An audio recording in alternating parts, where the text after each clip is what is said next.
Well, welcome, John. We're great. Thank you. Pleased to have you, and you're the perfect person to kind of get us started here. As we're here because of CIC's Giveathon today, and I mean, you have been so part of the Indians and what they do on and off the field for so long. It just makes so much sense to have you here to talk about the Giveathon and talk about the Indians. Well, I'll tell you what, people say, wow, all these sacrifices. And that. I don't.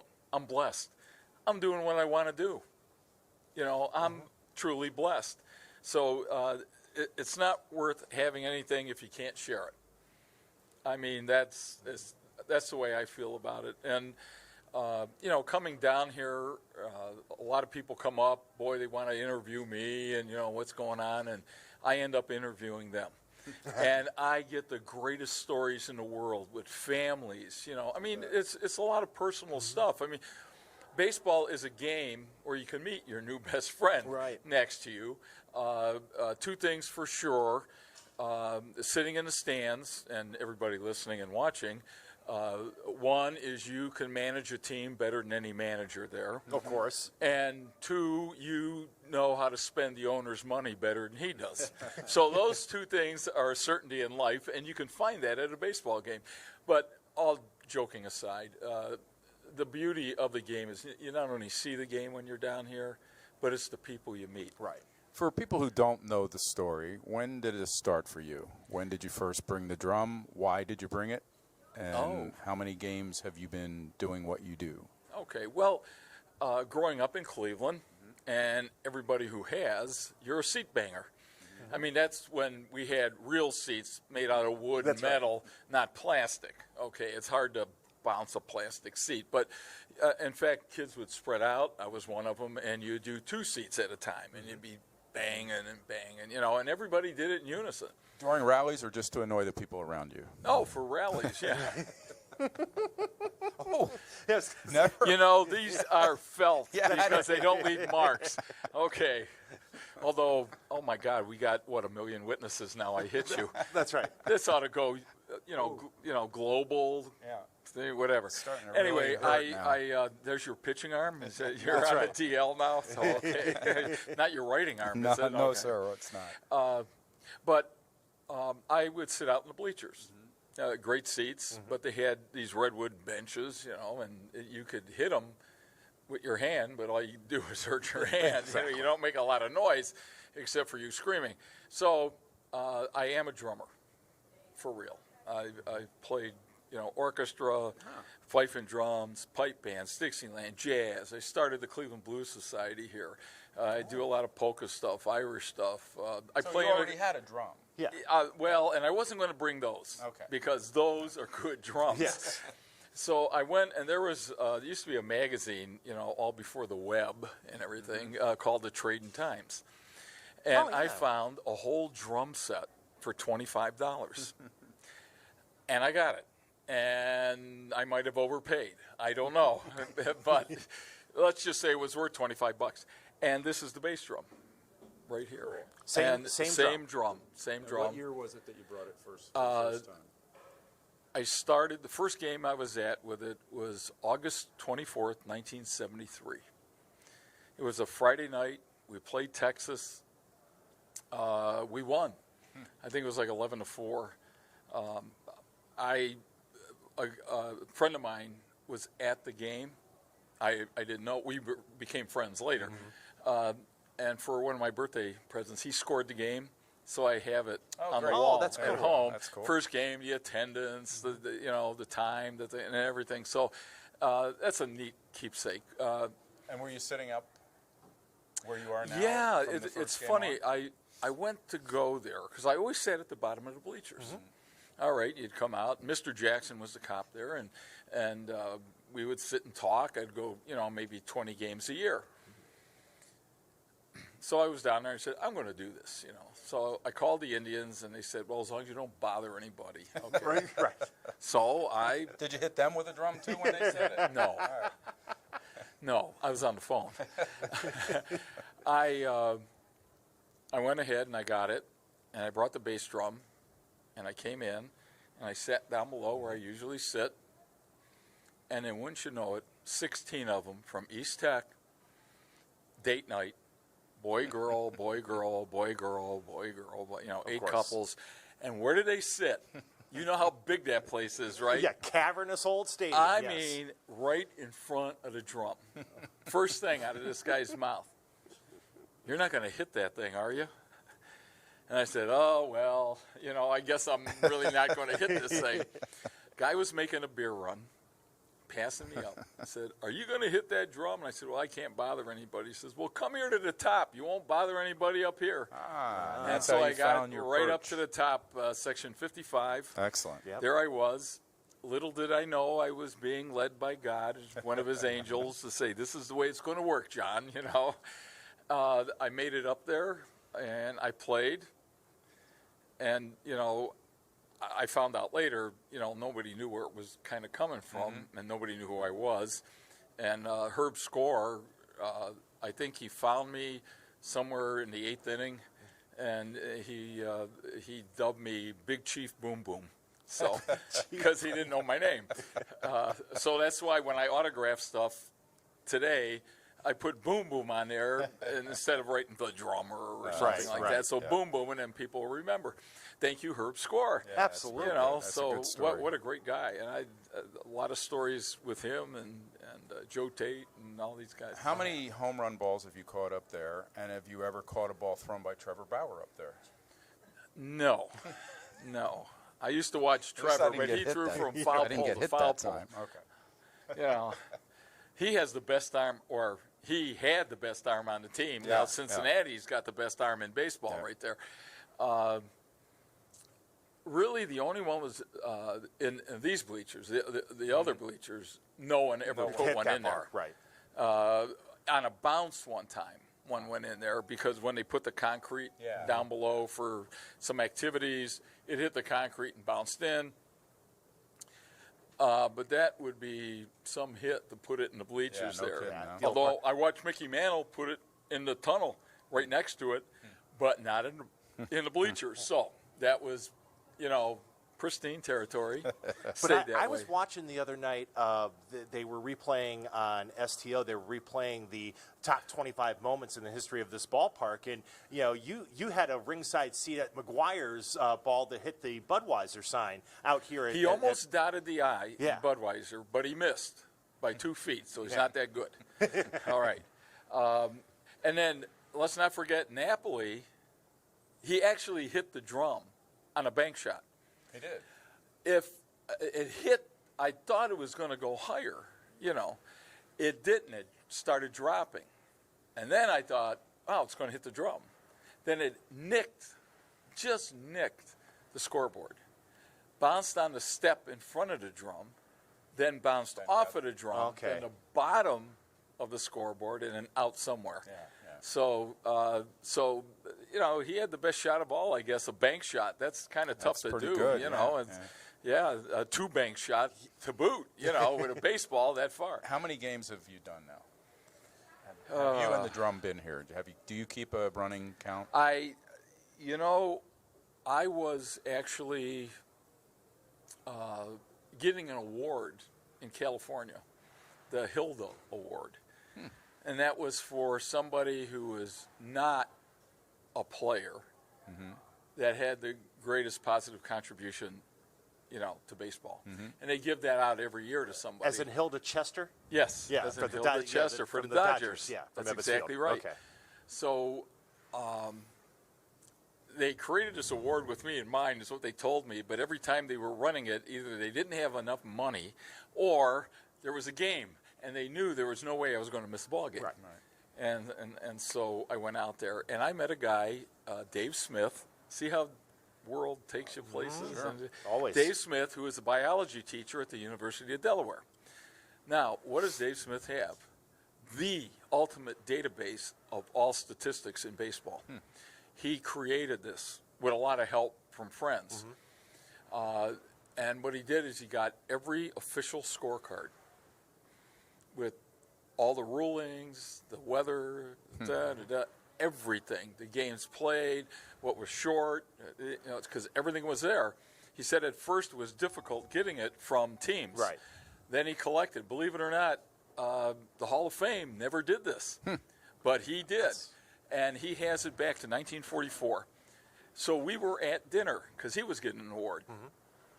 And I said, gee, I wonder how many games I've been to. He says, oh, I could figure that for you tomorrow at breakfast. You want it? He says, I got this database, and he was explaining it to me. And so we did, by year, how many games, because there were strike years. Yeah. There were games that were rained out, that weren't made up, and, so on and so forth. So he got it, the whole total, and I figured it up.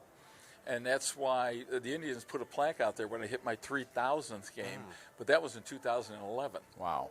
So I can figure out from that date all the games and what I've missed, and it's a little over 3,600 right now. Wow. It's funny because you come to the games and, if fans have been here long enough, they know when you're going to start playing the drum, the rally times. Oh, boy, and if I'm sleeping at the switch, do I hear it? I'm sure, but it's like you sit there and you go, God, I hope John, is John here tonight? Is the drum going to beat? And it's like, I've never been here when you've not been here, and it's like, that's an important part of the experience. Well, I've missed 46 games so far out of this 46. time. Wow. In essentially 46 seasons. Yes. Almost. Yeah. I used to have that work thing. Yes. Now I'm a professional bum, So I worked at AT&T. It was Ohio Bell and all the name changes, but basically at AT&T had beautiful people, learned so much there and everything else, and it gave me the opportunity to make these games, because I got paid, scheduling. But if I was working, I couldn't take a day off. If someone from out of town, I'm working with them, you can't say, sorry, thanks for making the trip. I'm going to a ball game. I got to go to the ballpark now. Yeah. So if I couldn't take a vacation day, I missed the game. So I would say that's not too bad. Yeah. That's a pretty outstanding. It's not maybe Cal Ripken, but it's pretty pretty impressive. Yeah, well, that's okay. I didn't have the money that Cal Ripken had, so. Which is a funny story because if there was a rain delay or something, that game for his mark was going to be in Cleveland. That's right. That's exactly right. And they had it all planned out that I believe Cleveland was going to go to Baltimore for a game because they wanted him to do it in Baltimore. He wanted to do it at home, right? All the great stories in baseball, So his first game after was here. Right. Boom. Yep. So he comes out, and he gets this beautiful ovation, hey, and he waves to everybody. And I forget who our leadoff guy was at the time. Anyway, he hits a shot, and Cal reaches up and grabs it. Robs him of a hit. Yeah. And he gets booed. And he's standing there in the middle of the field with his arms out. What? What happened to all the love? Well, it disappeared, buddy, because, That's right. That's what Cleveland is a good baseball town, a great baseball town. I still remember as a kid going, and I saw Ted Williams, his last time at bat in Cleveland, and he hit a home run in the right field. I was in the upper deck. Fenway. Yeah, Crazy. and here's what happened. He ran the bases, or trotted around. Like this? Nothing. No. Parrot on his arm? No. No, he didn't have anything. He might have had a lot on his mind, but nothing on his arm. But he, and as soon as he hit home plate, the whole place stood up and applauded. Oh, that's cool. So we're not cheering you for the home run. We're cheering you because you're a great ball player. Because you represent the game well. Yes. Great story. That's awesome. And I remember how many times, even today, a great play is made on the field by the opposing guy. You stand up, you give them a great baseball. Yeah. That's baseball people. Yeah, that's baseball. That's what it's all. That's what it's all about. John, I can't tell you. We really appreciate you sharing your time and your stories with us here at the Giveathon on our broadcast here, and it's time to go. We have to let you go. What? I Yeah. know. Yeah. He's not going This anywhere. is a sit-down strike. I have more stories to tell. But I'll tell you what, if people do have the opportunity, because, growing up playing baseball, and there I was, hey, we played on the streets until the street light went on, and then you had to come in and all that. But, I still appreciate to this day, Mr. Burke, who worked second shift, would be our manager. And Garfield Park, I played. Oh. And our uniform was a white T-shirt. Long sleeves. Yeah, no long no. sleeves. No long sleeves. And jeans and all that. But, I still remember those days because, it was like you do that, but, playing together as a team and having the opportunity to get out and do things with other people, you grow more ways. Sure. As an adult, I realized what was going on more than back then. Yeah. I was just playing. All right. But the things I were learning, and there was a thing, and I teach a class at Cleveland State. I teach people how to teach people with disabilities. And one of the things we teach them is keep the fun in fundamentals. Boy, that's the truth. So you're having a good time, you're apt to do it more. Yeah. When you're having a good time, you're going to remember things more. Absolutely. So when these charities and giving opportunities for people to get together, kids to get together, have fun doing it, and build relationships, Good point. in all kinds of ways. All right, How listen now. I important don't that want is. you to hit me with those, but we've got to run. We're getting the wrap-up sign. Yes. Oh, I thought that was talk some more. No. That's not. Well, these are the trained non-professionals, I guess, or whatever. Thank you for but- joining Good to us. see you, my friend. Oh, you're welcome. Yeah. Thank Thanks you for for stopping having by. me Good seeing on. You take care. Have a good game. And go Tribe. Go Tribe. John Adams. He is the ultimate super fan for the Cleveland Indians. Out there, and he'll be out in the bleachers. You'll see him there tonight. You'll hear him there tonight. Hopefully, Indians rallying a lot tonight. You'll hear the drum beating quite a bit out there, and he's the best. John Adams joining us to kick off our coverage of the Cleveland Indians Charities Giveathon. It's presented by Kaulig Giving, and we'll hear more from Matt Kaulig coming up. They're kind enough to letting us use the outside of their suite here at Kaulig Companies, and just an amazing event here. And Rebecca Kodish is going to join us in a second. She is one of the people helping really to coordinate all this, the director of Cleveland Indians Charities and the outreach director of the Cleveland Indians. So we'll talk more about that. As we wait for Rebecca, I've got a second here now, and with Bud Shaw. This has been, you brought up Trevor Bauer in our conversation with John Adams. This has been a dizzying week for the Cleveland Indians. I mean, Yeah, really, for sure. The way the whole Bauer trade unfolded. And oh, my goodness, there's a Nick Camino sighting. Photobombing.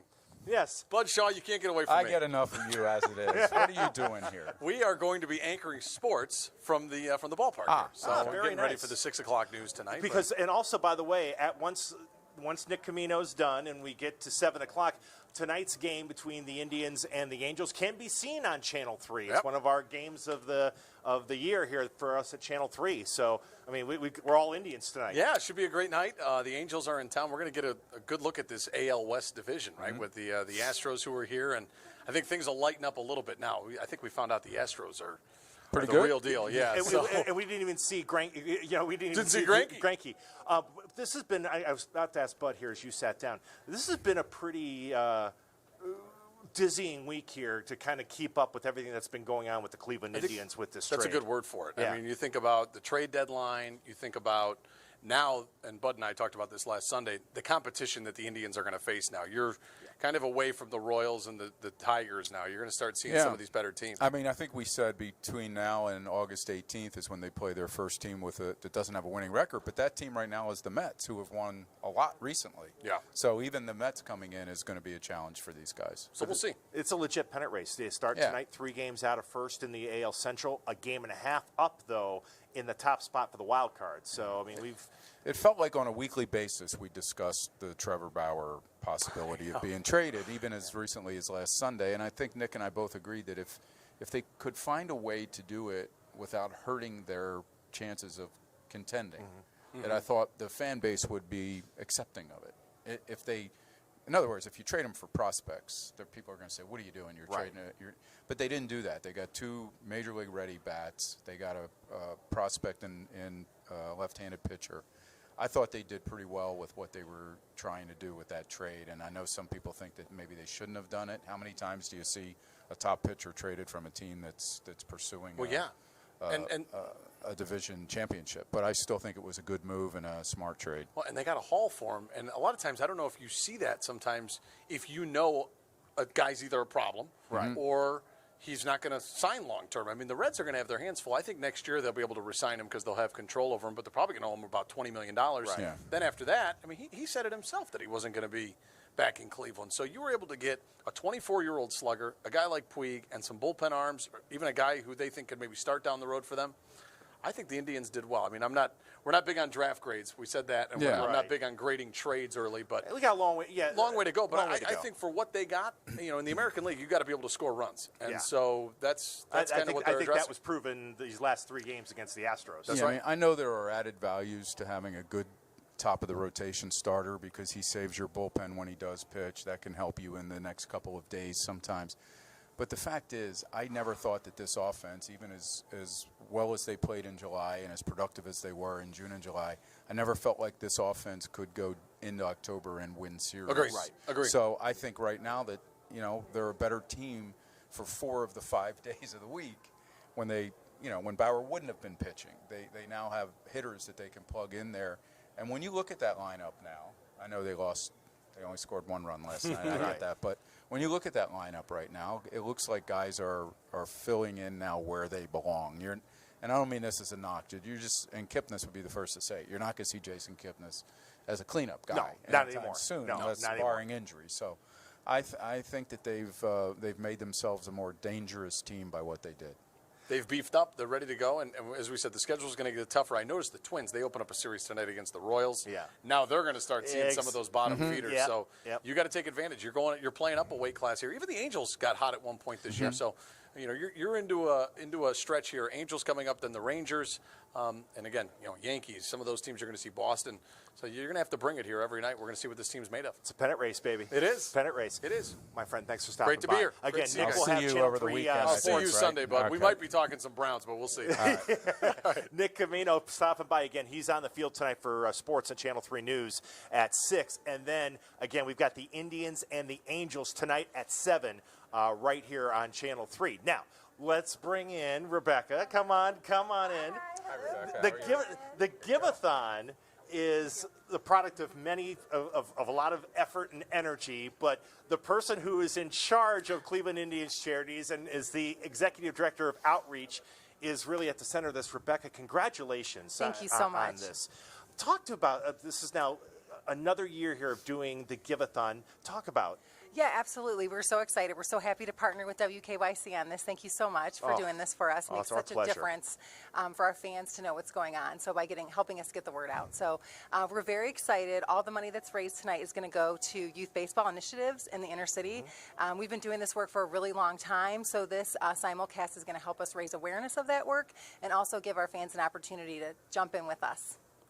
When you think about it, it's a two-way street. Now, people who are coming to the game tonight certainly can take part in what you have, and we'll talk about the auction in a second. But people can go online right now. We've got a link on our website at WKYC.com to go to it. But it's Indians.com/Giveathon, and they can go. Yes, absolutely, They yes. can take So- part and donate. Yes, and any fan who donates $100 or more will be able to receive a baseball, an autographed baseball by one of our players, the first 600 people, that is. So make sure you get on there now Quickly. so you don't miss out. And yes, you're right, absolutely. People can come to the game, and there's different ways to donate here, too. And online, there's actually a really cool auction going on for different experiences, so I encourage people to take a look at those, too. And to One-of-a-kind whet their experiences. appetite for that, what kind of experiences are we talking Okay, about? so we've got a ceremonial first pitch with a visit to the booth, and we have 2 baseballs that are combined together from So the wait, I All-Star could throw game. out. Yes. I could throw out the first pitch Yes. and then go up and spend time with Hammy, or Yes, exactly. or with Matt and Rick.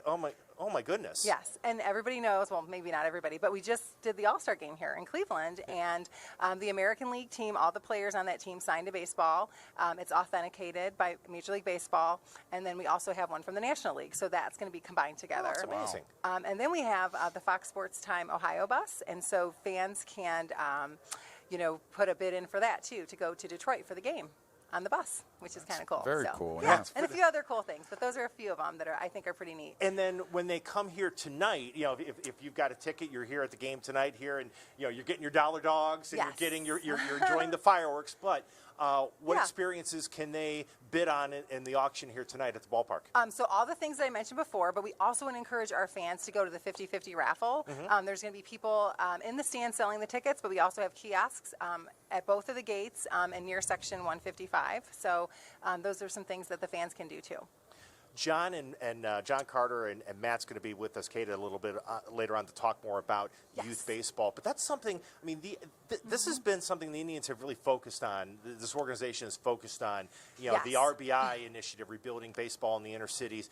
And this is something that's very important to this organization, isn't it? Absolutely. It's definitely central to what we do. We do have a guiding commitment to positively impact the community, and that's one of the ways we've done it for a number of years. It's really important for kids in the inner city to have the opportunity to play baseball. We want our kids out and being active. I mean, it's such an important part of growing up, really. So, yes, you want them to do well in school, but a big part of that is also getting a chance to play athletics. And, you make such great relationships when you are in sports, and it gives kids an opportunity to connect with coaches and adults in a different way. It's somebody else than their parent, right? So this could be a person that can really have a real impact in their life that'll maybe change their life forever, really.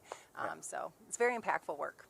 You mentioned the All-Star game while we got you. I was Yes. talking to Austin before we got on. The response from Major League Baseball, seems like it's pretty overwhelming with how great Cleveland was as a host city and how great the Indians did representing, Major League Baseball as the host team. Can you talk about the All-Star experience and, that we've had a little bit of time away from it? Yes, we have. So it definitely was a whirlwind. We had dedication ceremonies about every day from July 5th through July 9th. And, really a lot of the work was happening for months, really a year before the actual event. So it was wonderful to have an opportunity to collaborate with the city of Cleveland and other philanthropic partners in town and Major League Baseball to really leave some legacy here, to truly make an impact. So we fully renovated 2 fields in Cleveland, one at Luke Easter Park on the east side and Talty Field on the west side at Brookside. Both fields, by the way, are historic. Lots of baseball has been played there. And these are fields that are turfed. So this is going to be wonderful for kids and adults because we have the weather that we have here in Northeast Ohio is challenging in the spring and summer. And especially this year, we had a lot of rain. And, that's probably not going to change. So having these turf fields really gives people an opportunity to play the game more and to get out there. So That's fantastic. And I love the fact, it's so much of it starts with League Park as well, and the fact that the place where the Cleveland Indians started playing baseball, professional baseball in the American League, has become kind of the model for again the RBI initiative. Yes. It's kind of become the model of taking an old field, renovating it, put the turf on, as you said, and make it a place that's not just historic, but usable and place something where kids can enjoy the game and learn the game and get that excitement. Absolutely. And League Park is a really special place. I'm glad you brought it up because it's really the only place of its type in the whole country. It's really the only historic ballpark that's still around. All the other ones have been built over, so we're really lucky to have that. There's a wonderful museum there as well. So I encourage people to take a look at that too because it really is special. The RBI program has been up and running for quite some time now, hasn't it? It has. It's been around since the early 90s, from what I understand, well before me. But yes, it's been around for a long time. And it's a really special program because it gives kids from the inner city an opportunity to travel to other communities and to compete competitively with other teams. And I think sometimes, that can get missed. I think a lot of families growing up now do play travel ball. It's become a part of the American experience. But kids that are living in the inner city don't have that experience without our support. Right. I understand. I think 2 of the teams Yes. are going to the World Yes. are going to the World Series. Yes, it's so exciting. I mean, this has not happened in my time here. I started here in 2013, so we are so thrilled that both the softball girls are going and the boys. I mean, this is That's just amazing. We are so excited for them, and they'll be here tonight. So we're happy that they're coming fantastic. tonight. That's and great. We'll get an opportunity to talk to them. So. Well, again, to put a bow, if people want to get involved, they can Yes. go to Indians.com/Giveathon. And and again, we have a link on our website, WKYC.com, as well, with more information. You can donate online. You can come to the game tonight and also take part that way as well. Absolutely. Thank you, everyone. We're so excited. Thank you, Thank Rebecca. you. Yeah. Good to see you again. You too. Thanks for Thank stopping you. by. Thanks, Thank guys. you. Nice meeting you. Nice meeting you too. It's an exciting thing. It's one thing, but it's you come to the ballpark and you enjoy talking Major League Baseball. But the Indians have an eye on the future, and they want to make sure that people in Cleveland, grow up and get that love of baseball. And programs like RBI. I can remember growing up in the early '90s and hearing about it, and it's something that's just kind of carried on these last 25 years or so. Well, selfishly, I'd like to see more sandlot baseball because I won't sound like an old guy when I say I'm tired of driving past parks and not seeing kids out playing ball, you know, because that's the way we grew up, obviously, and I'm sure some of the alumni that we're going to have here tonight as guests probably grew up the same way. Yeah. They found a place and played with their friends, and that developed into organized baseball. It's just great to see kids in the inner city get that opportunity. Yeah, we are scheduled, by the way, here as we will go until 6 o'clock tonight. Again, we're at the Kaulig Company's suite, right outside the suite here. It's the Cleveland Indians Charities Giveathon presented by Kaulig Giving. And we are scheduled to be joined by a couple of Indians alums, Ellis Burks and Justin Masterson. And current Indians player Mike Freeman will be here as well.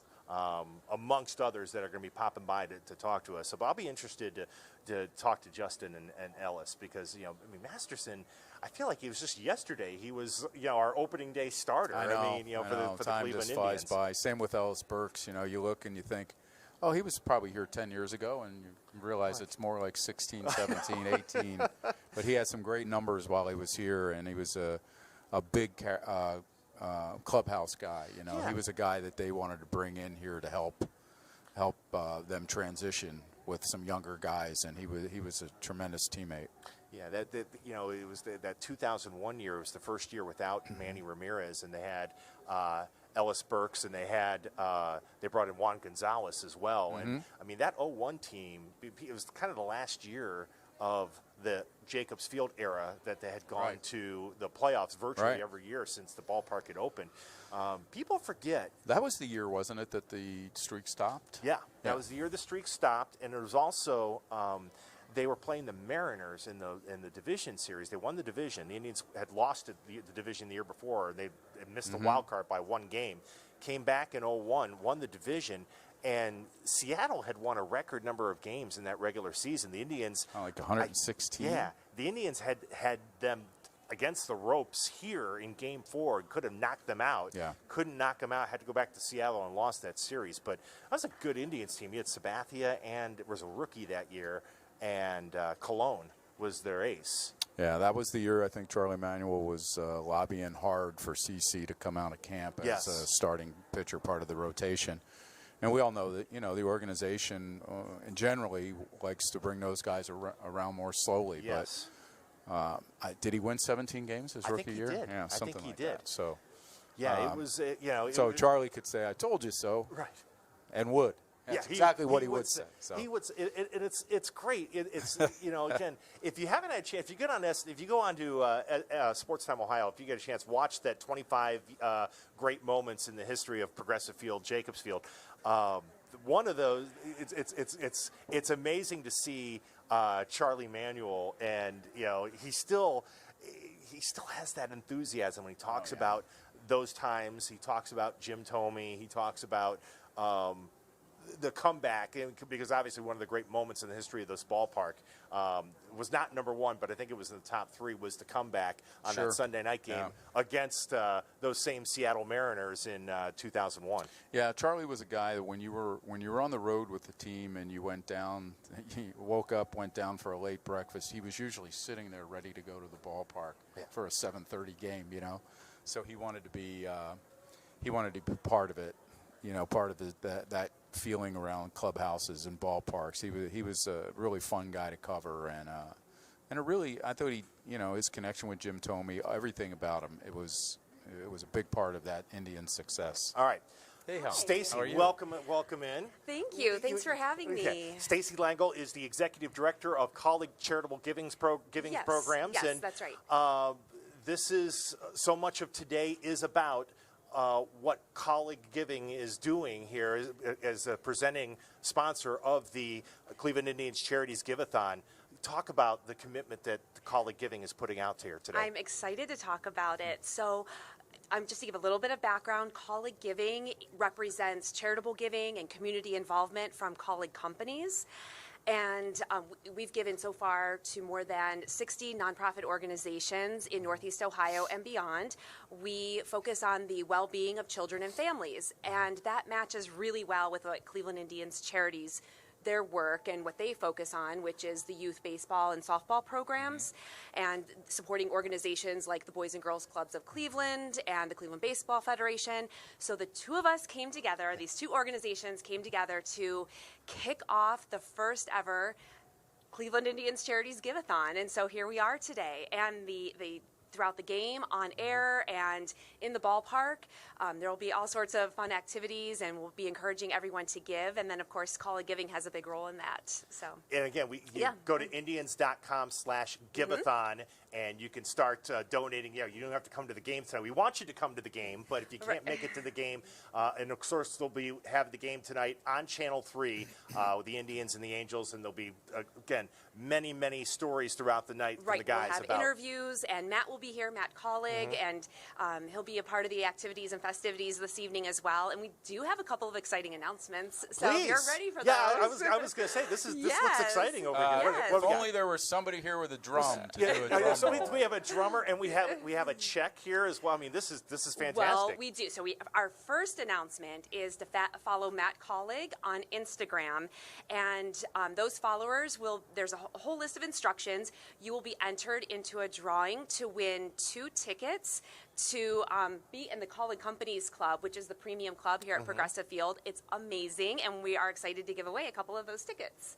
So Excellent. Follow Matt Kaulig on Instagram. If you're part of this show, are you still eligible? Yeah, I was going to say. Can I jump on that? It's for anybody. Yes, please. Yes, okay. follow Matt. So follow Matt Kaulig. Yes. By the way, I'm bummed Matt's not here because I had a story for him when he played quarterback for the Akron Zips. The first game I ever broadcast as a college broadcaster was Bowling Green against Akron. Against University of Akron.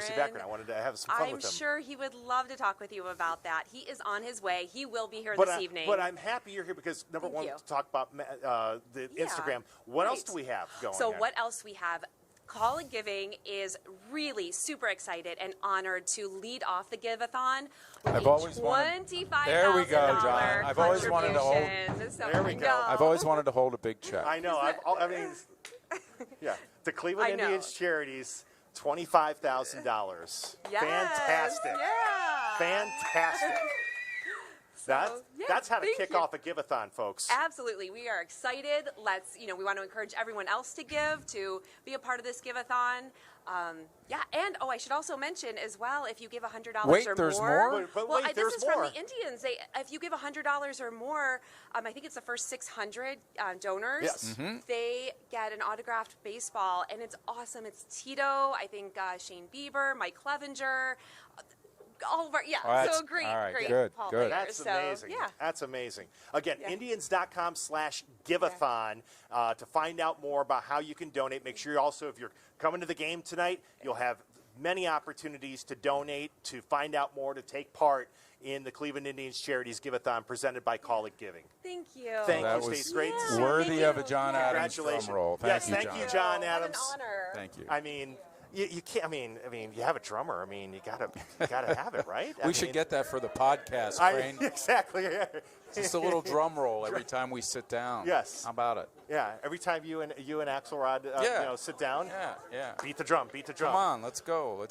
Well, that was a fun, spicing this unexpected, up. very cool thing. Yeah, absolutely. Again, the Giveathon really is underway, and Kaulig Giving has already put in $25,000 to Cleveland Indians Charities. And again, we talk Cleveland Indians Charities. They're really working towards revitalizing, rebuilding baseball in the inner cities here in Cleveland. Yeah, it's a great cause, and I hope people will get involved. I think I see John Carter over there. I do see John Carter. Yes, yeah. John's got a great story on a number of fronts. He was an Indians. He was a pitcher in the minor Indians league pitcher. organization, Yes. And And he also now is the president of the Cleveland Baseball Federation. And as we kind of mentioned a little bit there, I think with Rebecca, both the baseball team and a softball team from the Federation are headed to the World Series. That's fantastic. So down in Florida. And in fact, I think the baseball team is headed there this weekend. So John will tell us more about that. And really, it'll be interesting to hear his, kind of how he parlays the experience of growing up and playing baseball and now going into the minor leagues. I just saw Tom Hamilton that was all walk for in, you, by Tom. the way. That was all for you. Another drum roll. That's right. Always nice to get a quick walk by the voice of the Indians, Tom Hamilton. John Carter is going to stop by here, the president of the Cleveland Baseball Federation. John's good to see you. Good afternoon. Also, the athletic director at Oberlin High School, too. I wanted to give you a tip of the – How many jobs do you have? I don't sleep, bud. Right. John, it's an exciting time. I mean, this is the Giveathon is going on at the same time that the rebuilding baseball in the inner cities has a lot of success going on with both a baseball and a softball team heading to the World Series in the Federation. Yeah, last weekend, part of the RBI regional tournament, we took 3 teams up to Indianapolis, and our senior boys, 18U, and our senior girls both advanced to the World Series. Actually, our boys leave on Sunday morning. Fantastic. Where's that at? It's in Vero Beach. Nice. Yeah, that's nice. That's not a bad thing at all. Can you talk about, first and foremost, I want to talk about the Baseball Federation and everything you guys do, but can you bring, as a young man who, played professional baseball and kind of had the opportunity to kind of, realize your dream. It really does start, though, as a youth and being able to have the opportunity to learn and craft your game, which is what Cleveland Indians Charities is doing here with RBI. Absolutely. I mean, growing up in Chicago, we didn't have anything like this. It was one of those things where the only thing we had was Jackie Robinson West. So what the opportunities kids have today is unbelievable. And with all the resources that the Cleveland Indians provide, the Cleveland Baseball Federation and the city of Cleveland is just unreal. How much has it grown over the years you've been involved? This is year 13. Our numbers are staying steady, but the successes continue to grow. We measure success a lot of different ways, not necessarily by the number of kids we play, but we also think about the impacts we have on those kids' lives. Yeah, sometimes it's you'd like to have the quantity, but it is the quality. It's what are they getting out of it, and how does it enhance in their development, their growth as people, not just as players, right? Absolutely. We try to track a lot of different things. College readiness is one of the things. We're trying to compile a list right now to see all the kids who played in our program who went on to be productive citizens, not really necessarily Major League Baseball players or played college softball, but what are they doing now? Did I hear a story from my man Austin that somebody who came up with you in the RBI system is going to be going up against one of our teams down in Vero Beach? Is that correct? That is correct. Mojo, Marcus Jones, went to Collinwood High School, got a scholarship. He played in North Carolina A&T. He actually played for our head coach, Corey Douglas. So it's going to be kind of a little mini reunion of some Cleveland kids getting together down in Vero Beach. It's special because Marcus has stayed close to us, and he's one of those people we talk about as a model citizen because he saw an RBI sticker on the side of a car. So he waited in Durham until the guy came out to see who it was. Wow. He told him, hey, I played RBI in Cleveland. What do you think? He was like, oh, come out to practice. And he started coaching the junior team, but now he's coaching the senior team. So it's going to be very exciting to see Mojo again, first of all, but second of all, seeing him go up against Corey. That's tremendous. That's pretty. That's amazing, and it's the family of baseball. Sometimes people talk about it. There are connections there and far, and this is where it starts, though. In a lot of cases, it starts with the young. It starts with the relationships you make sometimes as kids. Absolutely. Like within our league, with the help of the city of Cleveland, we start T-ball. We go anywhere from T-ball to 19 years old, and those kids have the opportunity to play twice a week. But the ultimate goal for those kids is to be able to make that RBI regional team. That's what they look up for. And when you make that team, it's just like any other travel team. And we provide everything from the hotels to the meals to the travel. So if a kid wants to play, we try to get all excuses away. We try to take all the excuses away, like I can't get there. Well, citizens want to pick you up. Or I don't have money to eat. Well, we provide lunch. So we try to do those things to take all the excuses away to help the game of baseball grow because it's dying in the inner city. Yeah. So what was your path? My path growing up in Chicago, I had a pretty good year in my senior year of high school. I went to a school called Simeon. It's very athletic friendly, and had an opportunity to go to college. First year of college, myself and the coach, we didn't see eye to eye, so I transferred to junior college.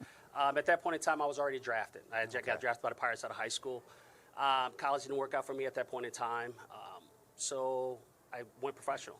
Started with the Pirates, got traded here in '91 for Alex Cole, if everybody remember Alex Cole. Yes. Had an opportunity to play in the Indians organization. In 1993, I actually was teammates with a good friend named Jim Tomey, who our path actually went two different directions. I was the player of the year, he was the pitcher of the year.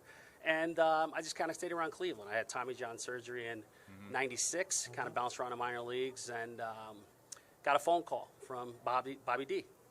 And he's looking to reshape his community relation department. He was looking to bring in someone who had baseball ties, and I had just finished playing, and it was a fit. And I ended up working in Indians front office for 9 years, and that was a great 9 years to put me on the path to where I'm at today. Yeah, I mean, it's. I have to imagine just seeing the. When you have stories to tell about kids that have gone on to do other things, or whether they've gone on to play in the majors or whatever, or if they've just gone on to coach, that's got to be the most rewarding. Did they believe you were a player? Come on, seriously. Some do, but I tell them I could show them the war scar, and I was like, this is probably about 50 pounds lighter. So that's my running joke. So other than that, we're all good. But is the RBI program, do you feel like, Bud and I were talking about it, it's like something we can remember in the 90s. I mean, it's been around for a while. Is it sustainable? Is it continuing to grow? I mean, it's great that CIC is doing what they're doing, but is it a program that continues in your mind to grow? It's going to grow. I mean, we're opening up different boundaries. When you hear the word, inner city, I mean, there are kids all over who has a need. So when you take that stigma off the inner city, you get more kids to come and play. Yeah. And that's one of the things that I think a lot of kids around here got to see this summer is our teams are pretty good. And because we have that tag of inner cities, it gets that stigma of, well, maybe those kids can't play. Well, like I said, we're on our way to the World Series. I mean, we had an opportunity to play against some very, very good competitions in Indiana, and hats off to all of our kids and all of our coaches. And what's the format going to be down there, John? Down there, it's in the boys' side, it's the 3 games, pool play, and then you go in elimination games. They're kind of changing a little bit over the years. And then the softball is the same thing. And, nice.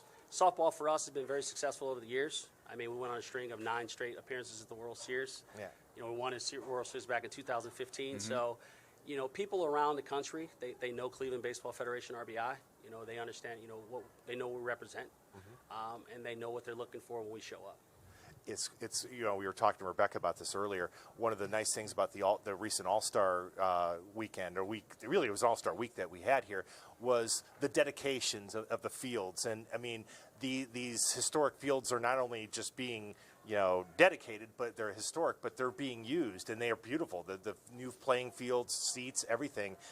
It starts kind of with League Park and kind of works its way around the city, and these facilities are tremendous. Yeah, I mean, once the All-Star game was over, I mean, those fields were used almost every day. That's great. And that's one of the things that we want to do moving forward, is we want to use that as a mecca to draw people to come here to play us. Instead of Cleveland always traveling to play somewhere else, we have a set of fields now that we can promote to host our own tournaments, and obviously that cuts down on costs and things like that. Sure. But the work that was done with the All-Star game, the work that Rebecca and her team did to make all that happen was just tremendous for the city. That's amazing. Well, John, we appreciate you coming by and talking to us about the Cleveland Baseball Federation. Always a pleasure. John. Good to meet you, my Always friend. Always a pleasure. Yeah, absolutely. John Carter joining us from the Cleveland Baseball Federation is, again, what you see with John there is the tangible results of you giving here at the Cleveland Indians Charities Giveathon. The money that goes into helping to revitalize baseball in Cleveland's inner cities, the RBI. And as John just mentioned, the Cleveland Baseball Federation, 2 of its teams are headed to the World Series, 1 baseball, 1 softball. And the resources that are provided because of your generosity is a big part of that. Yeah, absolutely.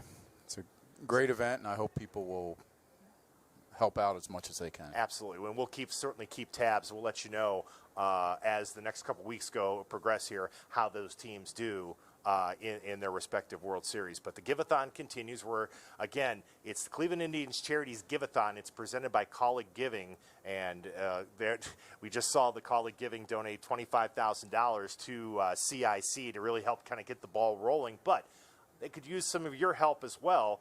Go online. It's Indians.com/Giveathon, and we've got a link as well on our website, WKYC.com, to find out how you can donate. And again, a donation of $100 will give you an opportunity to get a signed autographed baseball by Terry Francona or members of the Indians. You never know.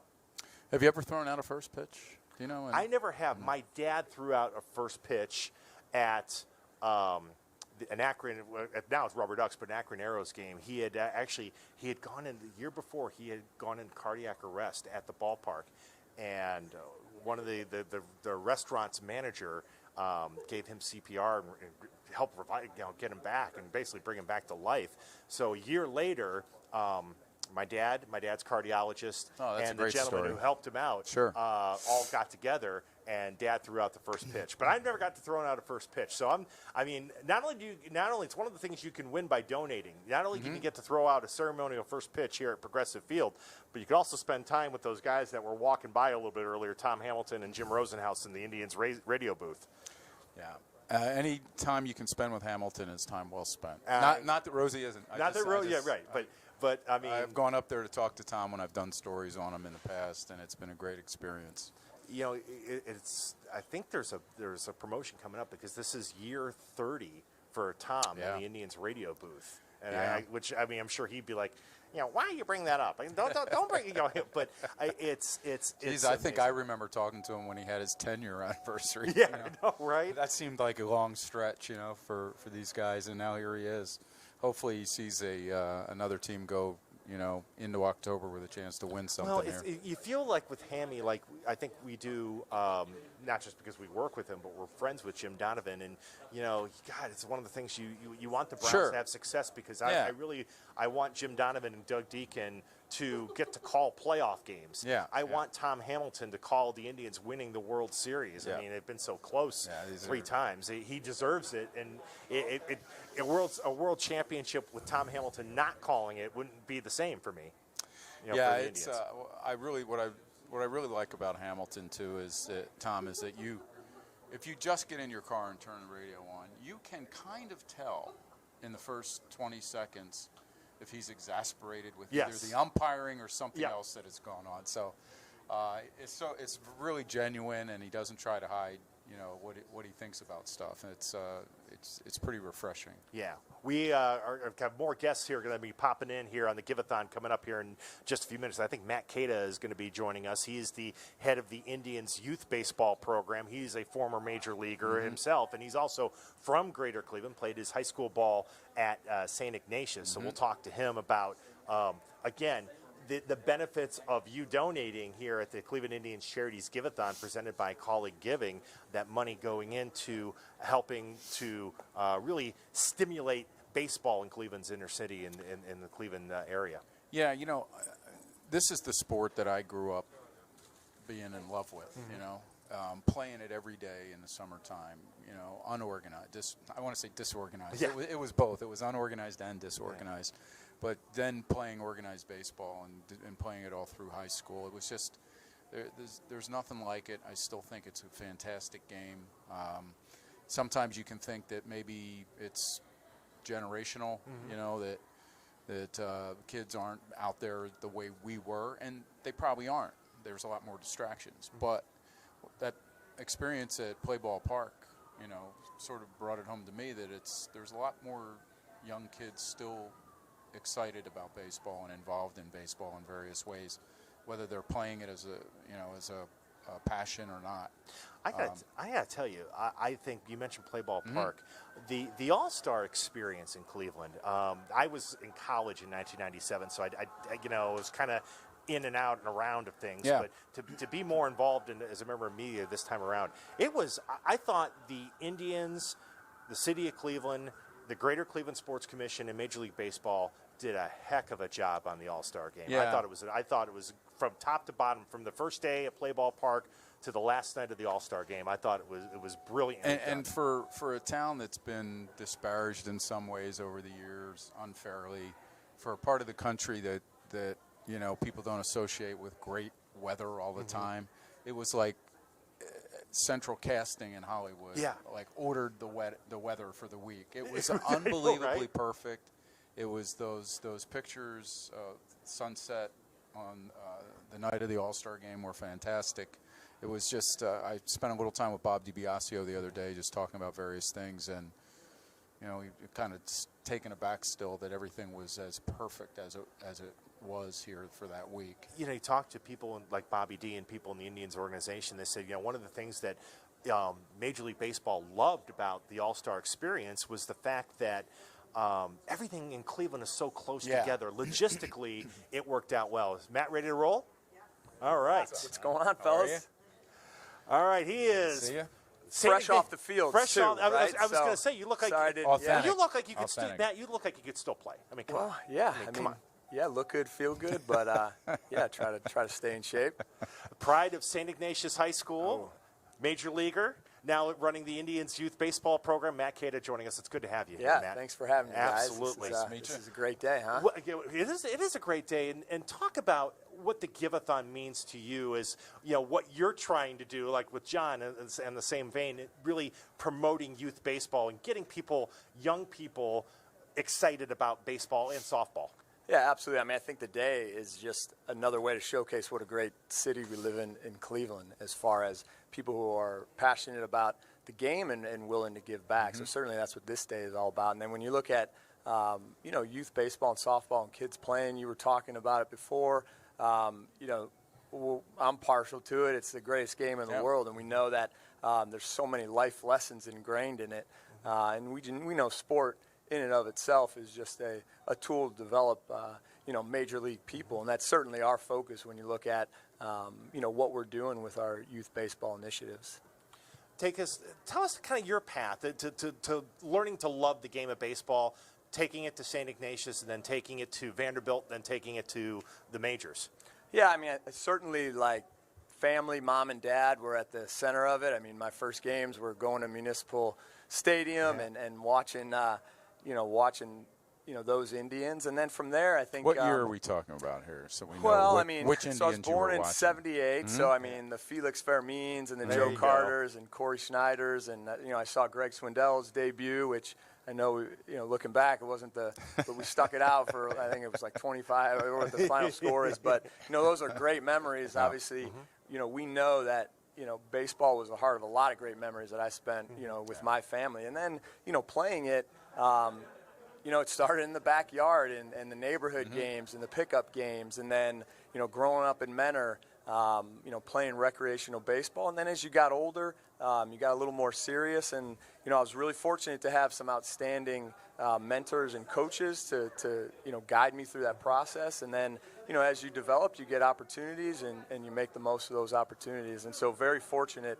one, for a kid coming and, growing up in Greater Cleveland, obviously the weather, plays a part in just being able to play the game a whole lot. But, being able to just, capitalize on that and continue my, career. And then obviously, the best part about what I get to do, or at least the initial opportunity, was, my big league dream started on some of the same fields we're running camps. And so it's awesome to kind of come full circle with it. That's really cool. Did you, when your playing career was over and you kind of, were like, okay, what am I going to do next? Do I want to manage or coach or get involved in something like this? Did you kind of have an idea of what the next path was going to be when you were done playing to get you to this point where you're back home in Cleveland and you're getting the opportunity to help, again, take your love of baseball and share it with the next generation? I think for me, giving back, teaching in general, coaching, I've always just been drawn to that. Even when you're a teammate and just wanting to reach out and help them get better. And so it's always been something I knew, I was interested in. Once you kind of the game kind of told you to, it was done. I retired, but the game really retires you, or at least for me. But then I knew, the game gave so much to me, and to be able to give it back to all ages of kids, and certainly that first introduction to the game, because we know, man, this game is really hard, and if at an early age we're not flipping that switch on and igniting that passion, especially nowadays, there's certainly other things that are going to grab them and distract them. And so, again, to be able to get this opportunity to be able to, play a small part in that is definitely the second best job after being able to, put on a uni and get out there. Well, some of us get retired before we even get out of high school. So Yeah, right. the game retires us. I like that phrase. Yeah, but it's true. It is true. And talk about some of the aspects of your job and what you do with organizing the camps and things like that, so people can understand, as they're donating here for the Giveathon today, and how those resources are going into what you do.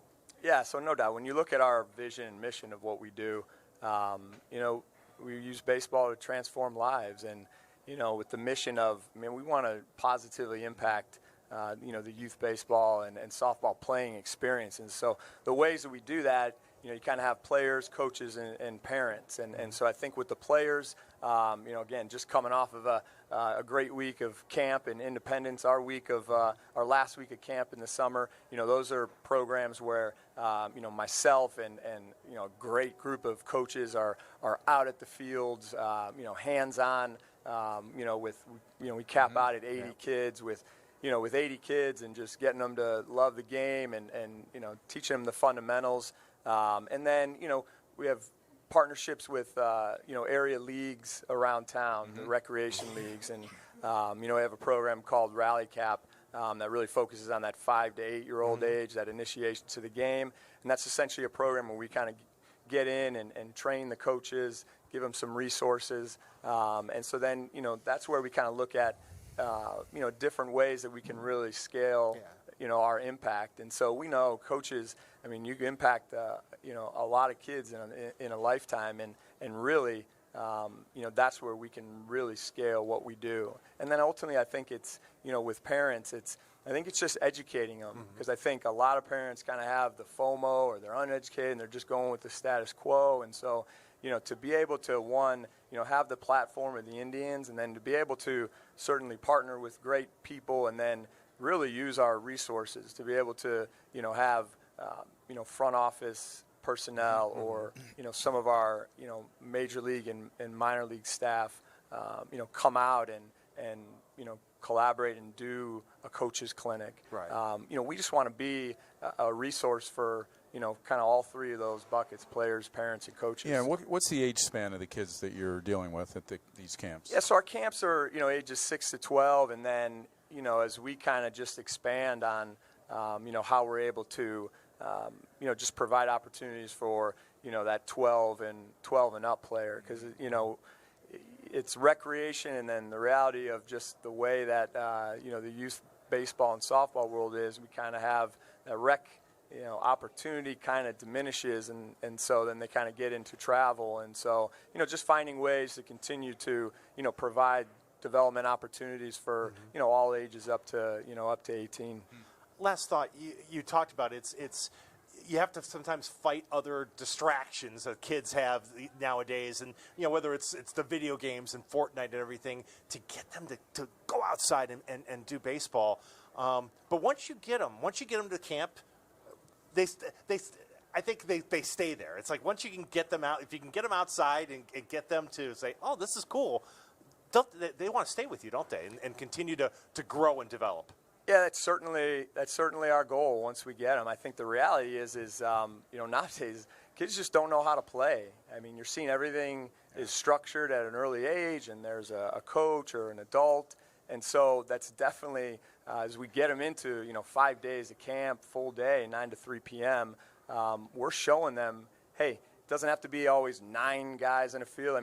Growing up, it's like, hey, I got 3 guys. Yeah. Well, we can play a game. Let's make it up. Right. And so Just certainly hit a the right lot of field, what we're doing, And so certainly when you're going to swing a bat, let's kind of, show you the right ways, and show you how, Lindor and Santana, the things that they're doing that are really important. And then, I mean, it doesn't matter if you have a broomstick, right? We had just brought the whole group here for a trip to, Progressive Field, and you get to do a little tour and hitting the cages, and then you get to meet a player. So Tyler Naquin's been a staple all summer, coming and talking to the kids, and he tells great stories of, his dad does floors and those brooms that break. He saw them off, and now you have this like really small stickball stick, and that he's makes making a big impression, doesn't it? Yeah, and stories like that. I think it's just one of those things. If we can, show kids how to play and show them a game, hopefully next thing you know, you're getting the kid that's knocking on the door and asking the buddy to come out and play running bases or whatever game it is. So definitely when you look at our goals, we certainly want to ignite that passion, have a ton of fun. And then, baseball is hard. So, teaching them the right way, the fundamentals of the game is important, because certainly if you're going out and you're failing a ton, it's not a whole lot of fun.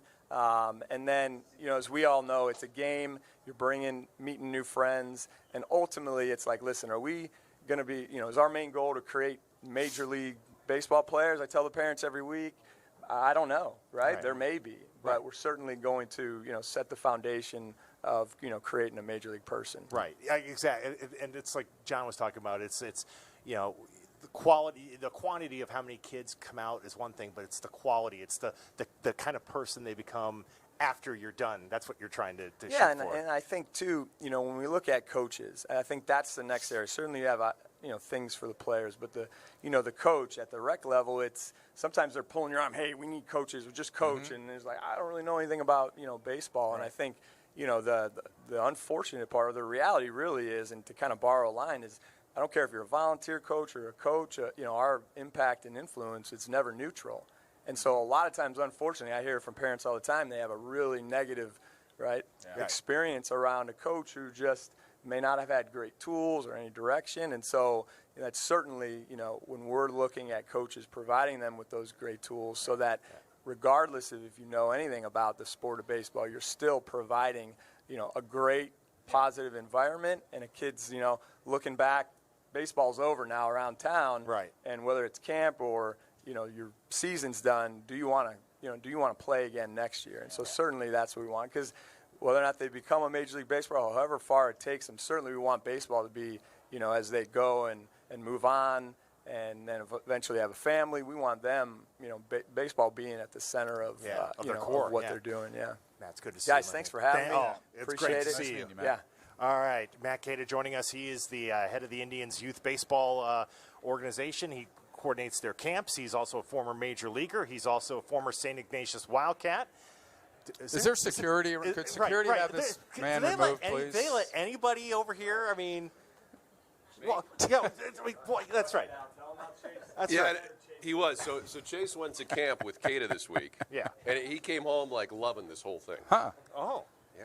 I mean, he hated baseball before. No, I'm just kidding. I mean, he loved baseball anyway, but now I think he likes it even more. That's right.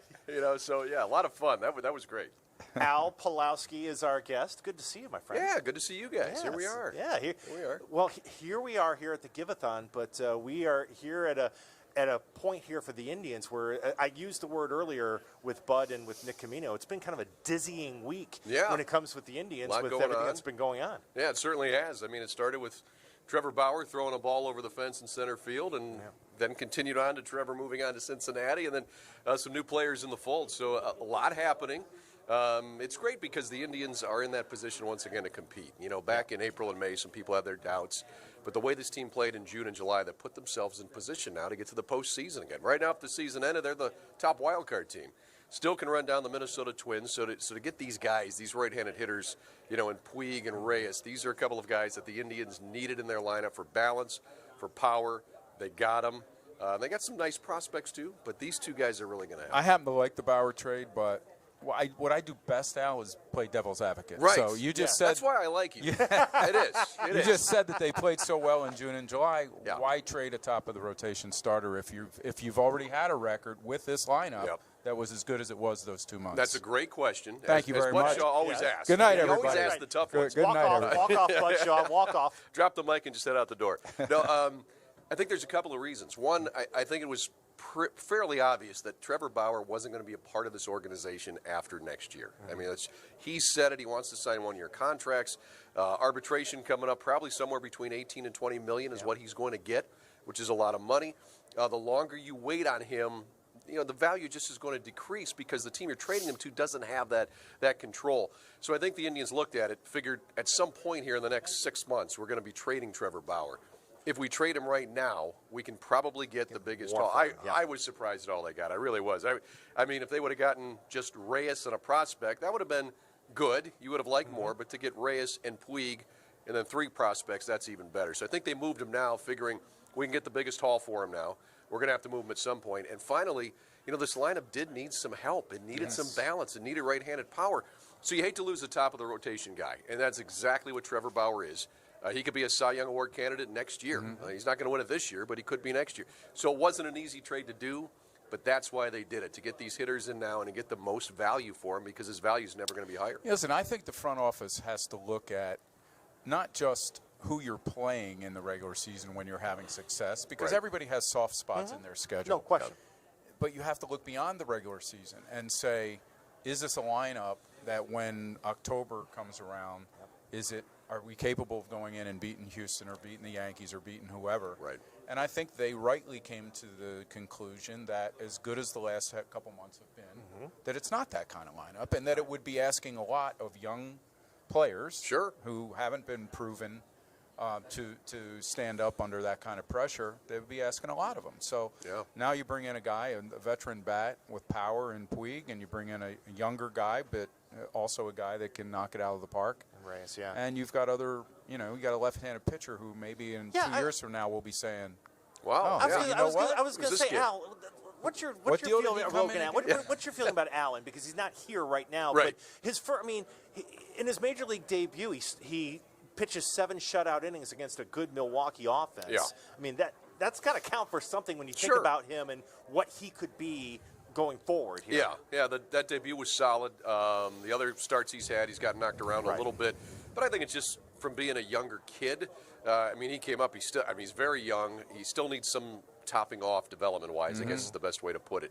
I think his ultimate potential is probably a middle-of-the-rotation starter.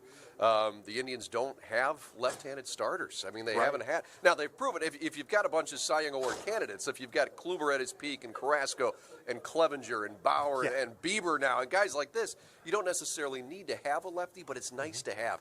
And I think Logan Allen presents that, where you could slot him into eventually like the 3rd slot in a starting rotation. So I think he's got some very strong potential. I don't know how much he's going to help this year. I think it would be in a bullpen role if he did, but who knows? I mean, with Danny Salazar going on the IL today, you're going to have to look for a little bit more depth. And now without the second trade deadline, this is it. Yes. You've got who you've got in the organization, or you're looking on the waiver wire, and generally who's on the waiver wire in August is not going to help you get to October. Yeah, I did a radio interview the other day, and I was asked whether this trade made the Indians a World Series team, and one of the guys on the show thought it did, and I said, I still need to see a little more of where Kluber and Carrasco are, or Kluber and Salazar are.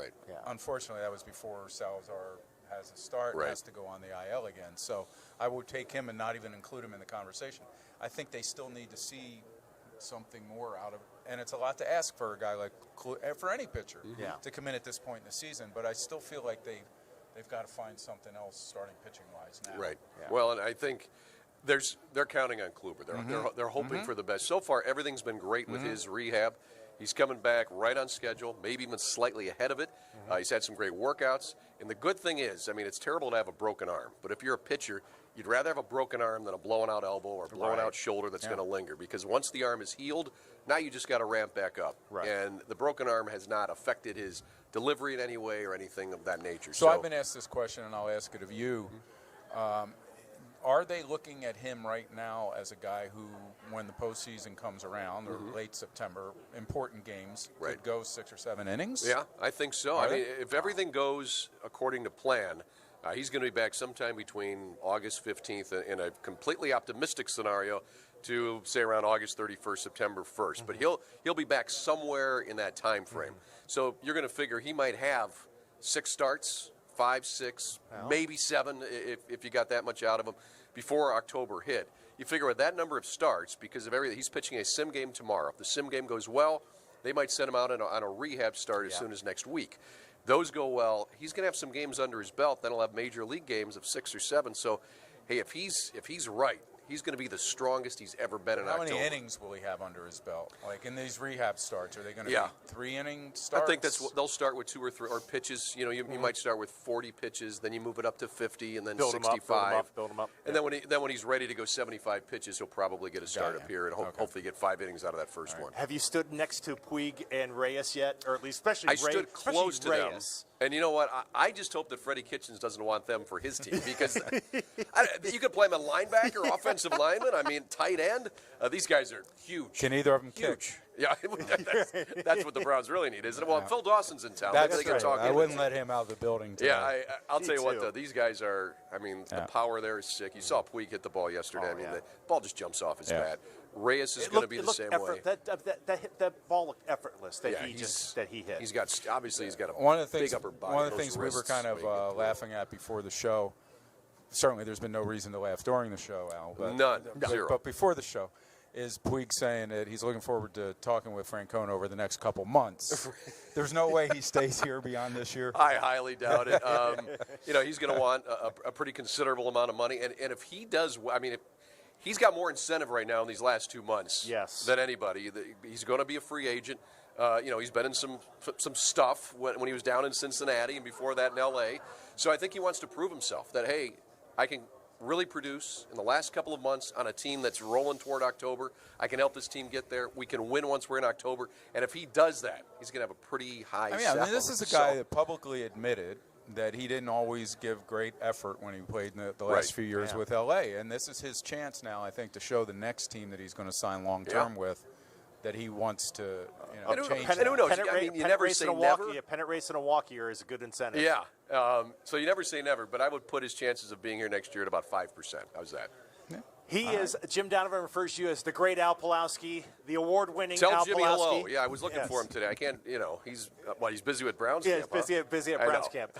Al, thanks for stopping by. You got it. Sports Time Ohio again. All right, We've got their coverage, STO's coverage on Channel 3 tonight starting at 7 o'clock. So we're going to have a lot in game too. We'll be talking about Cleveland Indians Charities, and we got the Giveathon. So tonight's going to be a lot of fun. It won't be a typical baseball broadcast. A little bit more to it. That'll be so fun. Definitely a reason to watch. All right. Little tease. There you go. Call it. There you go. Al Pawlowski joining us, the great Al Pawlowski, Emmy Award winner Al Pawlowski. I could go on. I could go on. Yeah, keep going. Don't Voice of the stop. Cleveland State Vikings, Al Pawlowski, STO's. Yeah. Right. Sometime off the air, you and I are going to talk about the new coach of the Vikings. About the Vikings. Good guy. I like him a lot. I did too. A lot of potential there. Yes, I agree. All right, Al Pal joining us here as he gets ready to go work with Jensen Lewis tonight on Sports Time Ohio. You can catch him there, and then of course he and Jensen will join Rick Manning and Matt Underwood on Channel 3 tonight at 7. Yeah, it's. I thought he had an interesting take on Kluber. I had not heard that he would be, could come back, and I thought here's a guy who, when he does come back, it might be good for 3 innings, and maybe it's bullpen day, and that they know they're going to all hands on deck. Right. But maybe there's a chance that by late in the year he'll be able to, if he's efficient, he'll be able to get into the 6th inning. Exactly right, and it's hard because everybody heals differently. We remember Bauer when he came back last year. I mean, the Indians ended up kind of putting him in the bullpen, which he wasn't real happy about. Right. When the postseason began, but. As Al kind of described the timetable, a good simulated game tomorrow could equal a trip to the minors, another trip to the minors, rehab assignment, and then, boy, you get him back by August 20th, and you get a month and a half of Corey Kluber. Well, then all of a sudden, I think you feel a lot different about where the rotation is if it's Kluber, Bieber, Clevenger, and everybody else. Right. So. It's going to make for a real interesting stretch run here for the Tribe. I mean, that's why I think that this trade gives them the opportunity to be a better team by the time they get to October, and because they really needed those power bats in there. I mean, we're talking about you added 2 guys that had 49 home runs. Yes. Right. and 106 RBIs, I think, was the number. So that's no small thing on a lineup that was starting to show some signs of being productive. Yeah. So this should only add to it. Yeah, I think I saw that from the Alliance Sports Bureau, this was the first time that you had a trade of two 20-plus home run hitters to one team like that. Hey. How are you, Justin? Good to see you. Just good to see you. Nice to see you guys. Cleveland Indians alum Justin Masterson joining us. Good to see you, my Here friend. we are. Well, I was just saying, you were pitching opening day, I feel like this year. I mean, I can't believe it's been since 2014. Come on, man. How you been? 5 years is hard to believe. Yeah. How have you been? I've been great. Yeah. Been great, man. Lots of family time, hanging, just doing all tons of stuff. I mean, I love it. Finally got a nice family vacation this last summer, actually just a couple weeks ago. It was only my second summer available in like about the entirety of my life. So I'm on cloud nine. Well, catch us up. Where are you? Where are you living now, and what are you doing? Live just outside Indianapolis, just northeast, Fishers area. Oh, yeah. And so we really have had a house there for the last 10, 11 years. Okay. But now able to just do a little more, hanging out. Kids are playing some sports. I got an 8-year-old and then 2 5-year-olds. So we got a 3rd grader and 2 kindergartners, on their way on Thursday. I think we begin. Look out. Are they playing t-ball? The oldest did some softball and some basketball. So that was fun. The younger 2, you just take our time. There's no rush, right? There's no rush. We're just enjoying life. Good. It's appropriate you're back here for tonight, the Cleveland Indians Charities Giveathon, because that was something when you were here, you were very involved with CIC. I can remember. Right. And giving back and outreach was something that was always important to you as a player. Oh, that's what is still happening. We have a foundation that still tries to impact some lives. We were in India not too long ago. We were in Jamaica and trying to do some more baseball stuff there. And then just locally, we got some things where we're trying to impact men's lives, kids' lives, all different types of things. But it's exactly right, because sports is a way to just impact lives. Whether for me it's a little more religious, but for others just a positive impact in their life, to have some role models where we have some men stuff, because men are somewhat lacking in this day and age to do what they need to do as leaders, as fathers, as husbands. And Did that start for you here, or was that what you had done, you were involved with in Boston also? well, there's been a lifelong sense of this is what we're trying to do, to impact lives in a positive way. But why we were here is when we started our foundation. We kind of put that together and ran with it here with great things. I mean, Boston did incredible stuff too, but it's just always nice to see and be a part of people who are trying to impact in a positive way. And CIC here, they've done some great things. And people who want to know more about your foundation, what is the goal of the foundation? I mean, they don't need to know any more about my foundation. They can just come, CIC and impact there. We'll do ours. I just keep on down low. It exists, but you want to be on the down low with something like that? We just wanted to speak. As people do their things and they hear, the rumors spread, underneath. It's not wrong to do some incredible things, but we just like, keeping a little.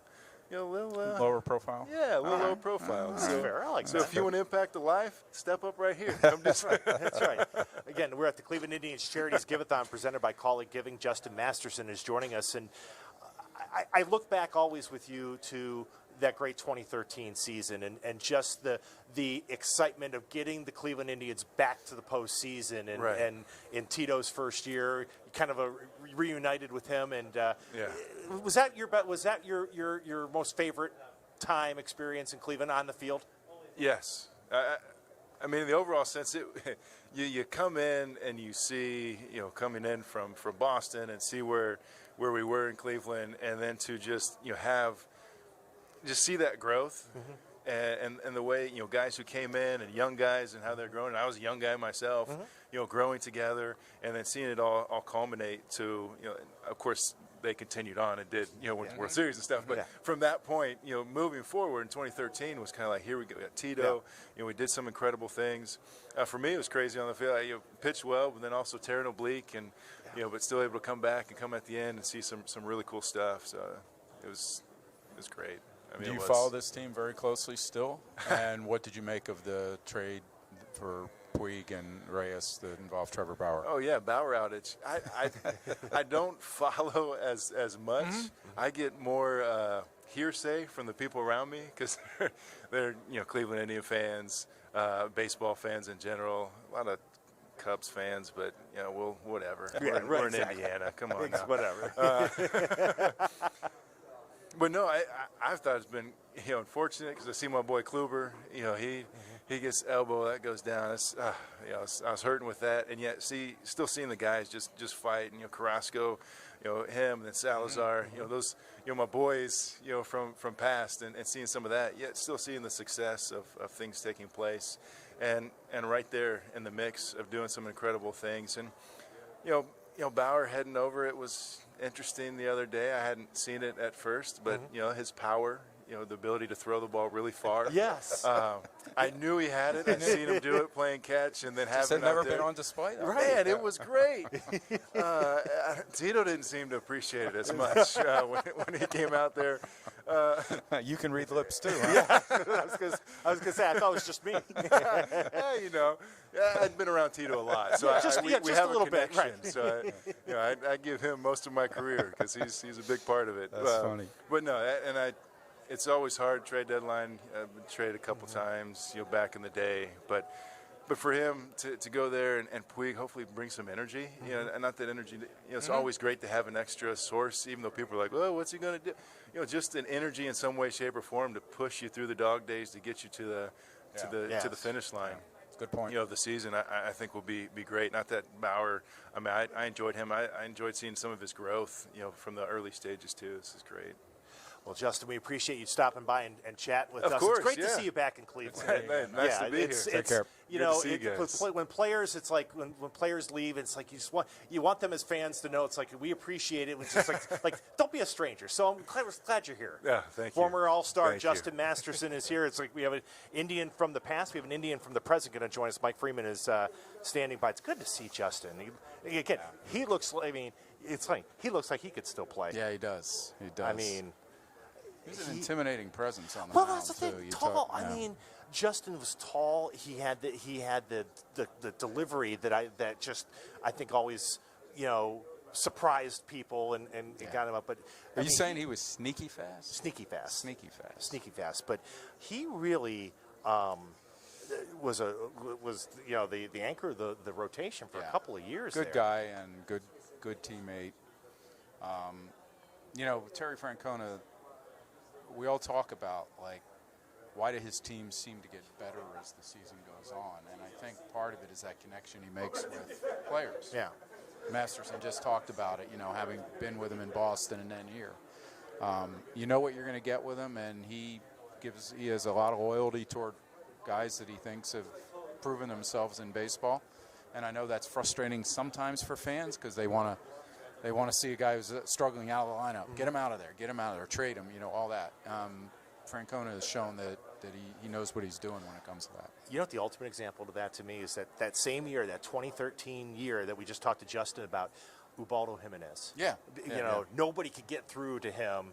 But then year one, Francona and Mickey Callaway get through to him, and he becomes a Cy Young candidate. Hey, we're not keeping you from anything important. Yeah, I know. I mean, How's it going? Good to see y'all. I mean, you're just ready to play. Mike, it's good to see you.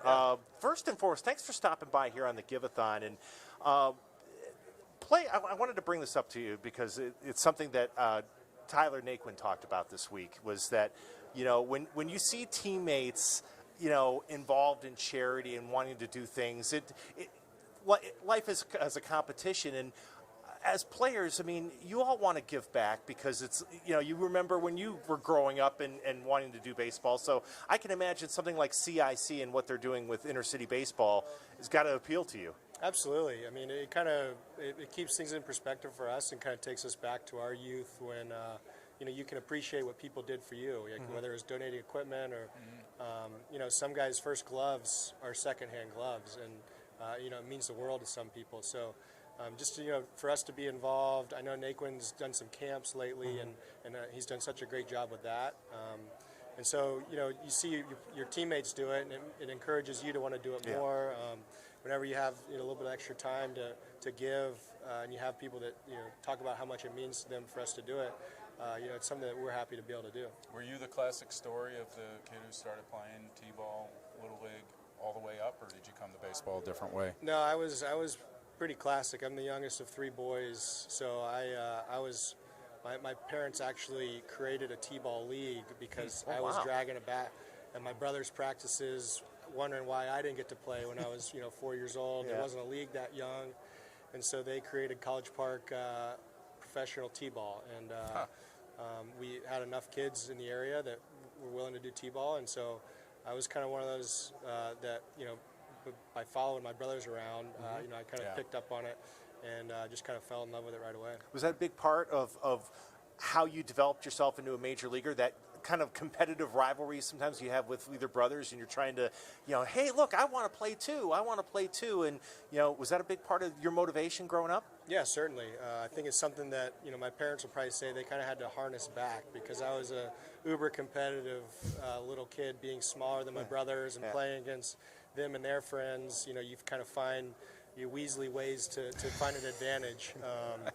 But it was definitely something that, being a little brother, you always say you play up to your competition. So it certainly benefited me along the way. And, it's something, the coaches I had in Little League and that sort of thing made a huge impact on the rest of my life. Do you have concerns that baseball's not as big among kids these days, and is that one of the reasons why you want to be involved in bringing... I think, I think it's, honestly, I'm not really sure how popular it is. I feel like, all the concerns with football nowadays and, tackle football, I hope some kids kind of steer towards baseball. That's a good point. But I'm not sure. I hope, baseball, there's a lot of talk about, the popularity of the game and the speed of the game and all that sort of thing. I played all kinds of sports growing up, and I would encourage kids to play multiple sports. I think it was great, because I loved playing soccer growing up, and it's something I don't typically like to watch, but love to play it, and I think it helps in other sports to play, different sports as far as footwork and that sort of thing. So, a lot of kids are kind of setting on one sport early on, and so I think, the more sports you can play, you kind of find the one that's best for you later, and give baseball a try. It's a fun game to play. Mike Freeman joining us here, Cleveland Indians Charities Giveathon presented by Kaulig Giving, and the word I've used this week, Mike, when I think about this organization, this ball club, dizzying with the way everything's kind of happened. Now that the deadline's over and you have your new teammates in, is everything kind of calming down a little bit, in terms of how the clubhouse is feeling right now? Yeah, absolutely. Especially without the August waiver deadline, this is our team. There's not another shoe to fall. Yeah. This is the guys we have, and we feel really good about the team we have, and the new additions we have, we're really excited about, as everyone should be. And I think we have a good group of guys. You got plenty of young talent, a lot of veteran guys, just a really good core, really balanced all the way around.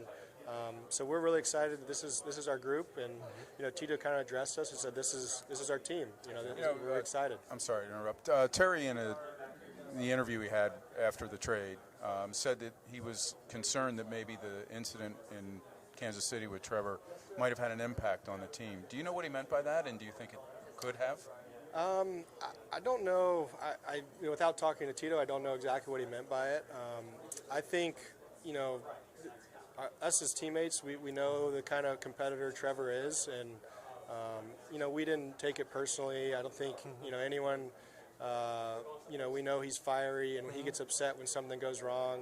It might appear like he's upset with his teammates, but I think he's just more upset with the situation and his inability to make the pitches he wants. Because in a perfect world, he strikes everyone out, and the defense doesn't have to do anything. So he's the guy who shoots 54 in golf. Yeah, right. I think we we respect the heck out of Trevor and the way he competes, and I don't think it had any kind of negative effect on us in the clubhouse. I can't speak for the coaches or anything like that, or the front office, but. It was certainly an incident that caught us off guard, as you can probably tell in the video of my reaction. But it's something that we don't have any ill will towards Trevor and wish him the best going forward.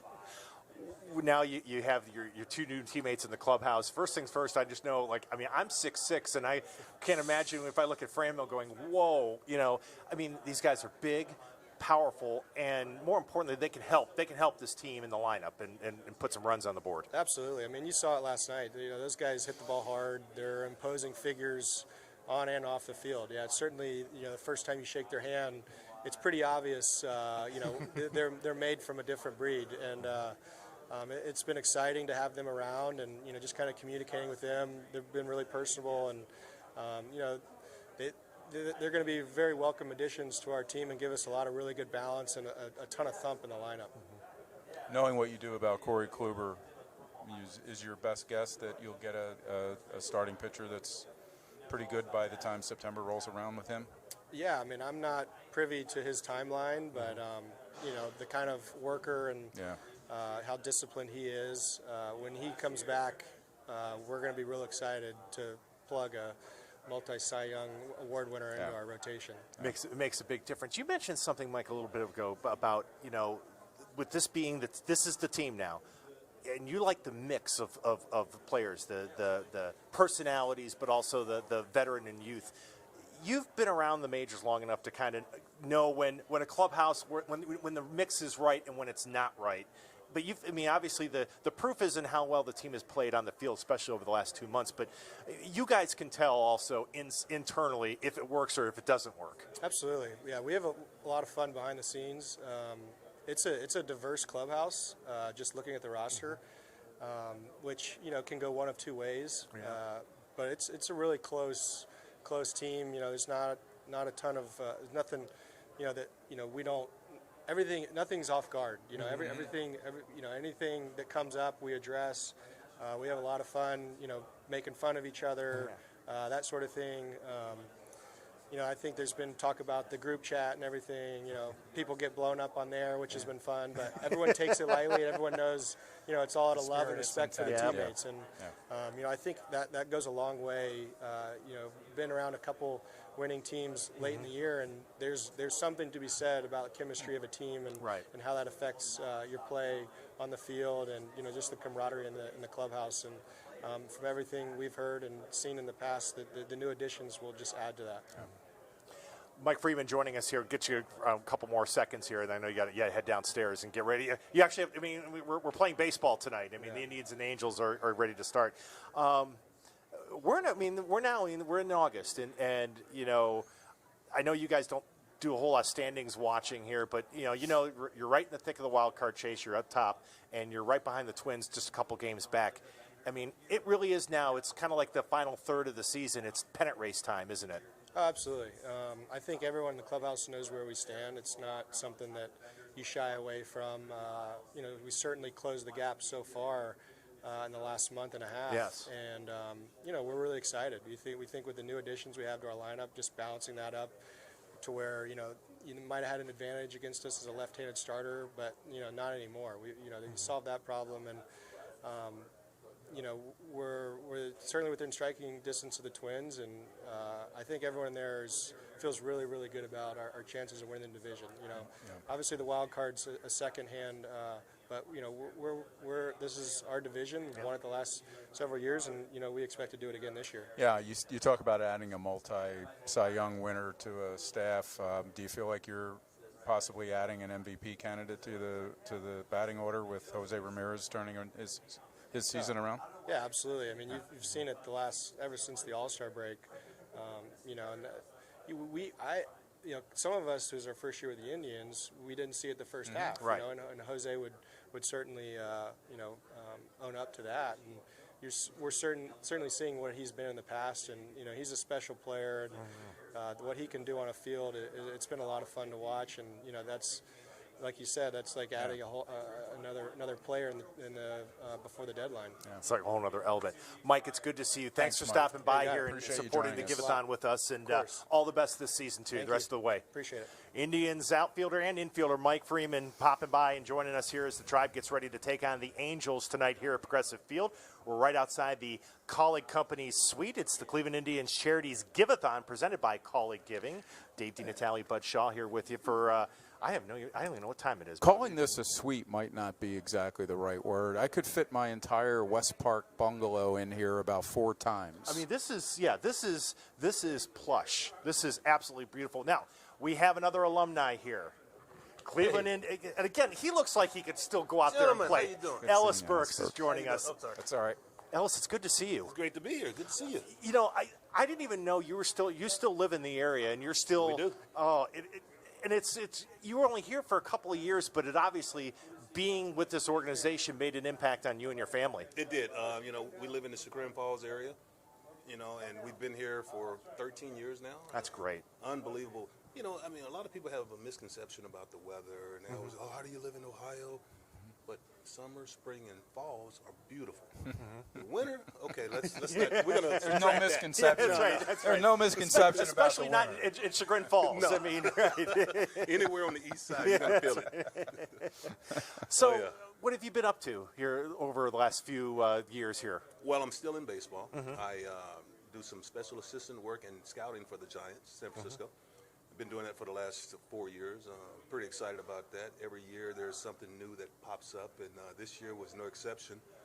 We had all kinds of trade possibilities with Mad Bum and the back end of the bullpen. But once you start winning 18 out of 22 games, I was going to say that, yeah. some things change. Everything changes, yeah.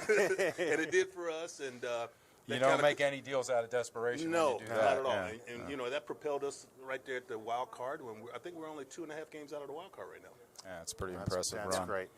We are here. We have you here for the Cleveland Indians Charities Giveathon, and you know, people that are donating money go to Indians.com/Giveathon to do so, and supporting baseball here in Cleveland, and especially youth baseball in the inner cities. And can you talk about first thing for CIC, because I know that was something you worked on a lot when you were a player. Just the giving back and what you've kind of strived to do with that. You know, that's very important. I mean, obviously, when I was a youth, I didn't play youth baseball. I started at a later age in high school. But the importance of you know, having that in the inner cities, having it in all around the cities is great.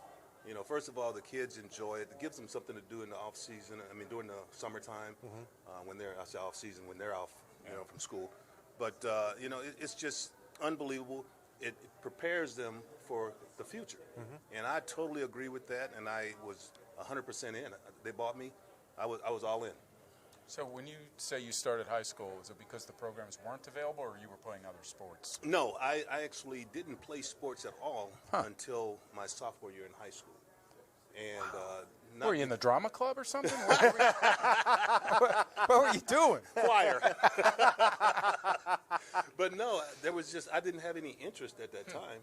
And then once we moved to Texas, that's when the interest hit. I see. And, you know, football is big in Texas, baseball, basketball, everything, all sports in Texas. Everything's bigger in Texas. It is. That's what they say.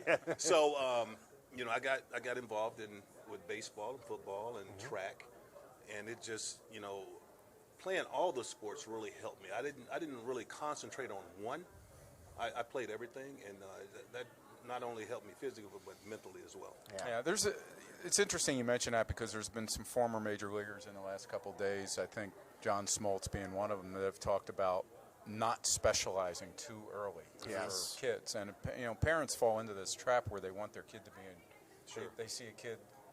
They think a kid's going to grow up to be a college athlete with a scholarship or maybe even a pro.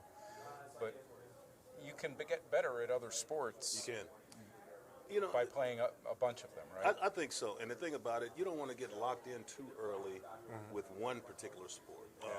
You know, I've seen it in Arizona where kids play 120 games a year in youth ball. I mean, I'm talking summer, spring, fall, winter ball. Wow. And that's extreme.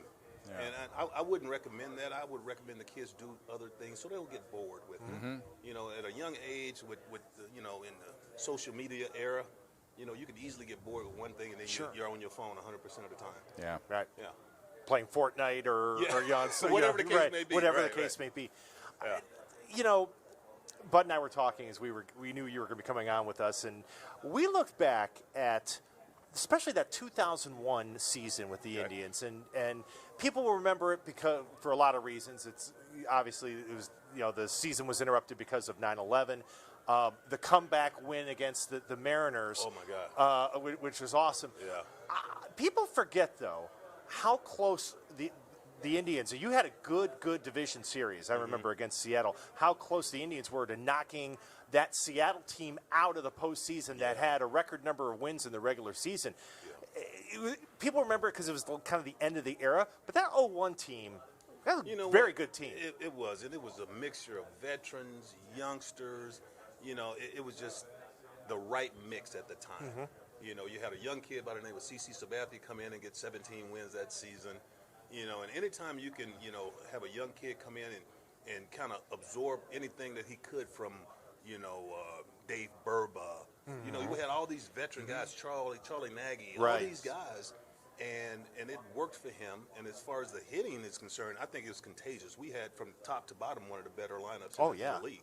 So, that was definitely a must-see for a lot of fans coming out here. And we still kind of held on to that record that was going on here in Cleveland at the time with the attendance. Yeah. So, it was still going on, but, to be paired up against a team like Seattle who won 116 games that year was exciting. We knew we couldn't make any mistakes, but somehow they had some kid named Ichiro on there at that time. Some kid. Some kid. Yeah, he was only only 40. He was only at the time. Yeah, but he was amazing. When you go out and hit 350, you steal 60 bags. It was just unbelievable the things that he did. Yeah. So I know you're not involved in watching this team so closely, but what did you think when you heard about the deal of trading? A lot of teams don't trade from the top of their rotation who are trying to chase division titles. Exactly, and that's give and take. Sometimes you're in an organization that the hitting is so amazing, like we had back in the day. You need pitching, you don't trade away pitching. But the Indians they're so wealthy, let me say, in the pitching department. Yeah. You can afford to get rid of one pitcher. Now all of a sudden you have guys like in the middle of the lineup, you're lacking power. So that's the area you need to address, and they did that, acquiring Reyes and Puig. Ellis Burks is joining us, Indians alum, here as we kind of finish up our coverage here at the Cleveland Indians Charities Giveathon presented by Kaulig Giving.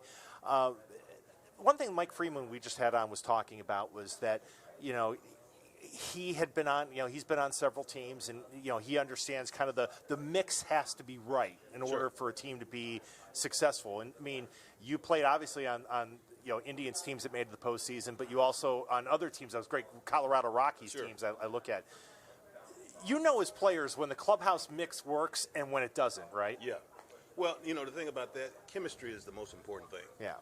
Anytime you can have a group of guys that get along well together, anytime you can have a manager that can manage all these different personalities is unbelievable. And I had to, I was very fortunate to play, for Tito. And he's one of those guys that can do that. He can take a rookie, bring him in, talk to him, and it could just be just like, hey, he's been here 5-10 years, Right. It makes you feel a certain way and makes you feel like you can contribute at any time, which is great. And that's all you want to do as a player. Yeah, we were talking about how his teams, at least here, and probably in Boston, seem to get better as the season goes on. Why do you think that's the case? Well, I hate to say weather because, a lot of times, you get those slow starts early in April and this and that. But, historically, Cleveland has, some slow starts. And then throughout the course of the summer, the bats start heating up, the arms get loose, and things just are a lot better. And I think, for the most part, that's mainly the case because, it's a marathon. It's not a sprint. Right. You have to really prepare for that. It's funny, Bud and I, when we were covering the All-Star game, Cliff Floyd came over and talked to us, and we were talking about managers and what separates, I mentioned with him Jim Leland and also Francona, and he said, managers are like flight attendants. He says when it's a smooth flight, they're not jumping up and around and telling people to take their seats. He said, but when the passengers are unruly, they get unruly, the manager gets unruly, and he goes, it's a bumpy flight. When the turbulence hits. It's a turbulence. You know it's going to happen in the course of the season. You look to see how they're handling it. Yeah. But it is kind of like it's being able to, in this, I mean, keep the clubhouse together after a trade, after something like, this week. I've referred to this week as a dizzying week if you're trying to keep tabs of the Indians. It's part of the turbulence of a long season. And one of the most important things, and I'm sure Tito did this as well, is you want to have a meeting with the team. There might be some changes. He's going to address that with the team to let them know we're either going to be adding or we're going to be subtracting. And I'm sure he had that conversation, and it went well, and obviously it did because they embraced these guys that came in, the new guys. Yeah, and you got younger guys that think they've had good Junes and Julys, but because you had two hitters like this, now those guys have to go back down to the minors. Well, they have to go down, but they made an impression while they were here. Yes. And that's the most important thing. That's the key. I mean, it's. And I'm sure with their job with the Giants, it's when you have the young guys who are trying to get in, and sometimes they have to ride the in this case the Columbus to Cleveland shuttle back and forth, and it gets discouraging, and the clubs have to keep them just, hey, look, you did a good job. It's a numbers game. Yeah. Keep working. And one of the things, Al Bumbry, who worked here with the Indians for a while, and I had him in Boston when I was there. He used to always tell me, you know what, if there's no fit here, there's so many other teams that may have interest. So not only are you playing to impress the brass that's here, you want to do it as well around the league. Yeah. So how much traveling are you doing these days? Are you out scouting teams, or what do you? I have probably the easiest job ever. You're never supposed to admit that. Well, I am because it's a blessing. This program goes out to several viewers. Somebody's going to report this back to the Giants. I'm blessed to do so. Now, I'm 2 weeks on, 2 weeks off. Okay. And when I go out, I'll go out and see different organizations at the big league level, at the minor league level, depending on exactly what we're looking for at that time. And, when we were so-called sellers, I went from AA, AAA to the big league level because that's where you see a lot of the top prospects in AA and AAA.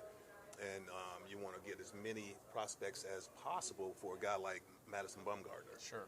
Where the interest was extreme when he was, on the blocks. Yeah. Right. But he's not anymore. Right. So. And it kind of feels appropriate. He's going to stay put. Yeah, it kind of feels appropriate. He's going to stay put.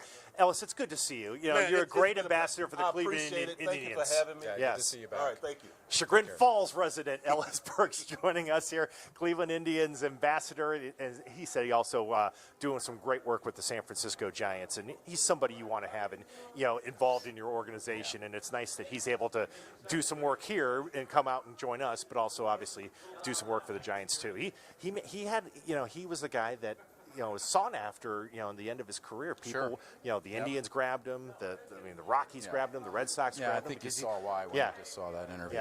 Yeah. He's good for a clubhouse, absolutely, and as well as being a heck of a power hitter and a lineup.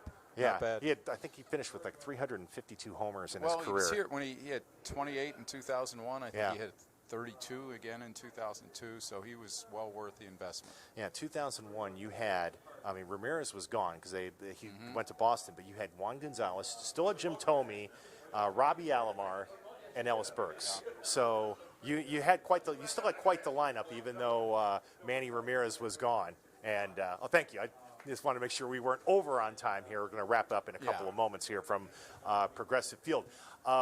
Again, if you're coming to the game tonight, make sure you go around the concourse and find out more about the Cleveland Indians Charities Giveathon presented by Kaulig Giving.